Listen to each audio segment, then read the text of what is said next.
मित्रों, कल हाथरस जनपद के सिकंदराराव तहसील के गांव में एक दुखद और दर्दनाक घटना अपराह्न में घटित हुई।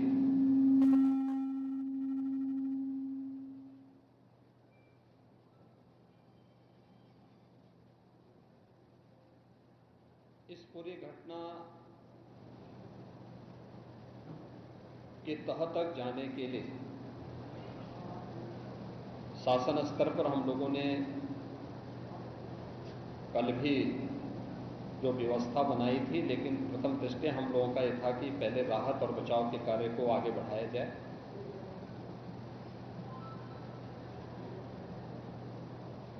इस पूरी जो अभी हादसा है, इस हादसे में 121 श्रद्धालुओं की मृत्यु हुई, जो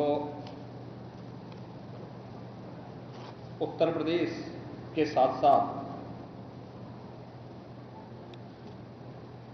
हरियाणा, राजस्थान और मध्य प्रदेश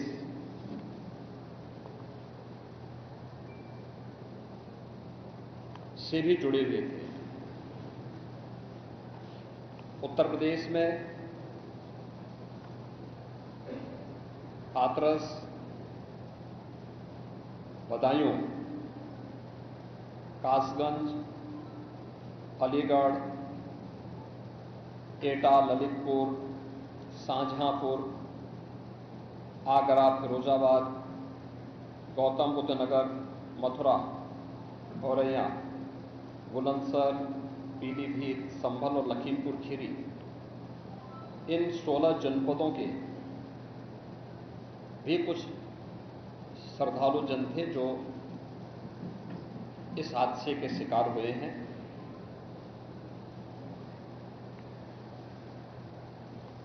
एक 121 में से 6 मृतक ऐसे थे जो अन्य राज्यों से थे, जिनमें ग्वालियर मध्य प्रदेश से 1 थे, हरियाणा से 4 थे और राजस्थान से 1 थे। हाथरस के जिला हॉस्पिटल में मैंने जो घायल हैं,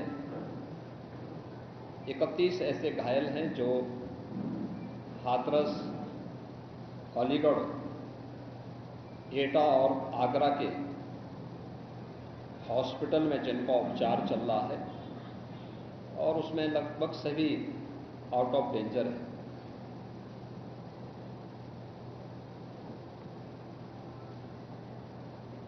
हादसे के बारे में जो वहां के चश्मदीद हैं, जो इस घटना के शिकार हुए थे, गंभीर रूप से घायल हो गए थे, उनमें से ज्यादातर जो लोग हैं जिनसे आज मैंने बातचीत भी किया है,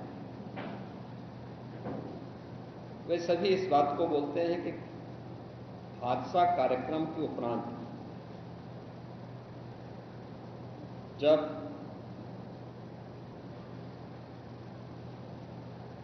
इस कार्यक्रम में जो सज्जन वहां पर अपना उपदेश देने के लिए आए थे, उनका कार्यक्रम या उनकी कथा संपन्न हुई, तो कथावाचक के मंच से उतरने के बाद जीटी रोड में जैसे ही उनका काफिला आया था, तो उन्हें छूने के लिए जब महिलाओं का एक दल उधर बढ़ा, तो उनके पीछे पीछे भीड़ गई और इसी के बाद वे एक दूसरे के ऊपर चढ़ते गए। सेवादार भी लोगों को धक्का देते रहे, जिसके कारण दोनों ओर, जीटी रोड के दोनों ओर और जीटी रोड के अंदर भी ये सब हादसा वहां पर होता हुआ दिखाई दिया। इसका सबसे दुखद पहलू यह था कि इस प्रकार के आयोजन में जो सेवादार प्रशासन को अंदर घुसने नहीं देते, दुर्घटना होने के तत्काल बाद या दुर्घटना के दौरान प्रारंभिक रूप में इन्होंने पहले वहां पर इस मामले को दबाने का प्रयास किया, लेकिन जब उन्हें प्रशासन ने हॉस्पिटल ले जाने की कार्रवाई प्रारंभ की तो इनमें ज्यादातर सेवादार वहां से भाग गए। इस पूरी घटनाक्रम के लिए हम लोगों ने एडीजी आगरा की अध्यक्षता में एक एसआईटी गठित की है, जिसने अपनी प्रारंभिक रिपोर्ट दी है और इस घटना की तह में जाने के लिए उनसे कहा गया है। बहुत सारे ऐसे पहलू हैं जिन पर जांच होनी बहुत आवश्यक है। अब तक प्रथम दृष्टया जो थी हमारी कार्रवाई ये थी कि राहत और बचाव के कार्य को आगे बढ़ाने के बाद आयोजकों को पूछताछ के लिए बुलाना,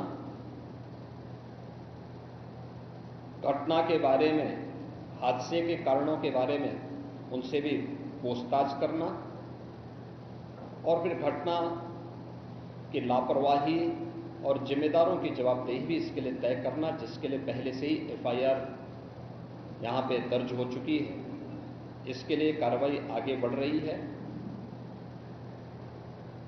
हम लोग इस बात को किसी भी प्रकार से डिनाई नहीं कर सकते कि इस प्रकार की घटना केवल एक हादसा नहीं होता है। अगर हादसा भी है तो उसके पीछे कौन जिम्मेदार है, और अगर वह घटना घटित हुई है तो इसके पीछे हादसा नहीं तो साजिश किसकी है, कौन इसके पीछे है। इन सभी पहलुओं को लेकर के राज्य सरकार ने तय किया है कि हम इसका एक जुडिशियल इंक्वायरी भी करवाएंगे और जुडिशियल इंक्वायरी हाईकोर्ट के एक रिटायर्ड जज की अध्यक्षता में होगी, जिसमें प्रशासन और पुलिस के भी रिटायर्ड सीनियर अधिकारियों को रख करके इस पूरी घटना की तह में जाकर के जो भी इसके लिए दोषी होगा उन्हें इसकी सजा देना और इस प्रकार की घटना की पुनरावृत्ति न हो, इनके बारे में एक सुझाव और एक एसओपी उनके माध्यम से बनाई जा सके, जिसे आगे इस प्रकार के किसी भी बड़े आयोजन में लागू किया जा सके। यह हम लोग सुनिश्चित करेंगे। और मैंने यहां पर भी हाथरस में भी और सिकंदराराव के घटनास्थल का मैंने दौरा किया, यद्यपि वहां काफी बारिश थी, और वहां जाकर के मैंने एक बार उसको देखने का प्रयास किया है। यद्यपि प्रशासन ने पहले से इसके मैप भी बना के तैयार किए थे, वो भेजे भी थे, लेकिन हादसे के कारणों की प्रारंभिक व्यवस्था देखी जा सके इसको देखने के लिए वहां पर मैं स्वयं गया था। और हमारे 3 मंत्री यहां पर कल से ही कैंप कर रहे थे। मुख्य सचिव और पुलिस महानिदेशक भी यहां पर कल से ही कैंप कर रहे हैं। सीनियर अधिकारीगण भी यहां पर पुलिस और प्रशासन के अधिकारीगण यहां पहले से ही कैंप करते हुए इस पूरी घटना के लिए जिम्मेदारों की जवाबदेही तय करने की भी दिशा में आगे कार्रवाई की जा रही है, जिसमें कुछ विशेष दल बनाए गए हैं, जिनमें अलग अलग जनपदों में उनकी कार्रवाई अब प्रारंभ होगी और प्रारंभिक जांच के बाद आगे की कार्रवाई को हम लोग आगे बढ़ाने का कार्य करेंगे। यह यहाँ की घटना के बारे में था और जुडिशियल इंक्वायरी के बारे में आज ही इसके नोटिफिकेशन शासन के द्वारा भी जारी हो जाएगी। महाराज जी,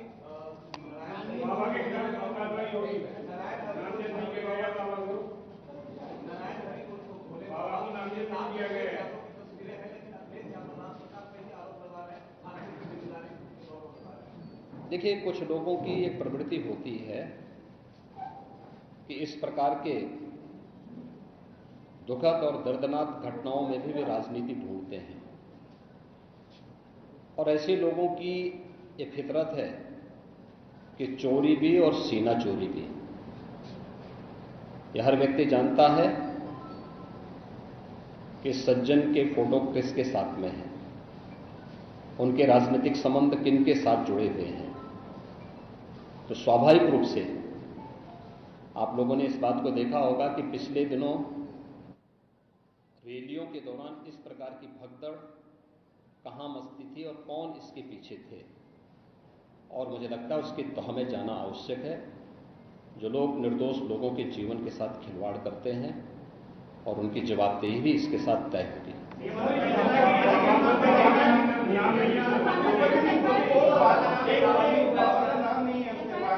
दूसरी चीज आपने कहा कि ऐसे आयोजनों में प्रशासन को घुसने की इजाजत नहीं होती है, तो ऐसा क्यों होता है कि क्या भविष्य में ऐसी चीजें ना हो? देखिए,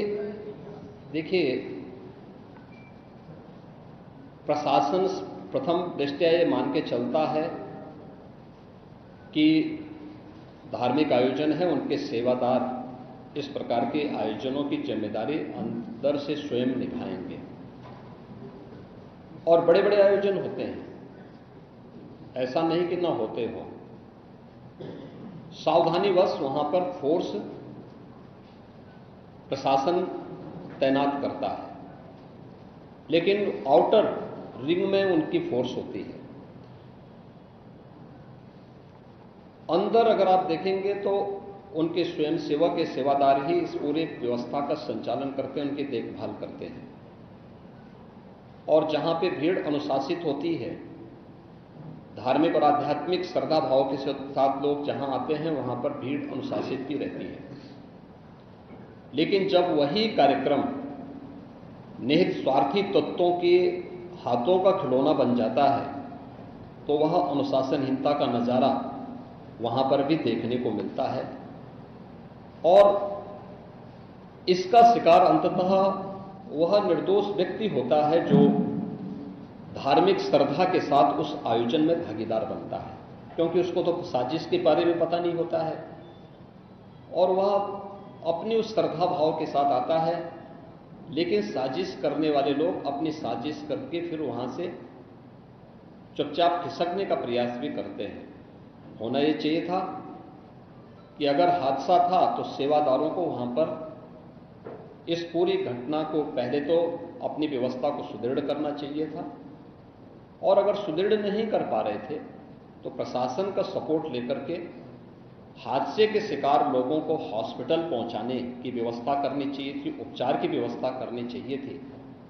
इसका सबसे दूसरा जो पहलू ये है कि हादसा में लोग मरते गए और सेवादार उससे पहले वहां से खिसक करके भाग चुके थे, और इसीलिए हम लोग इसकी तह में चलेंगे।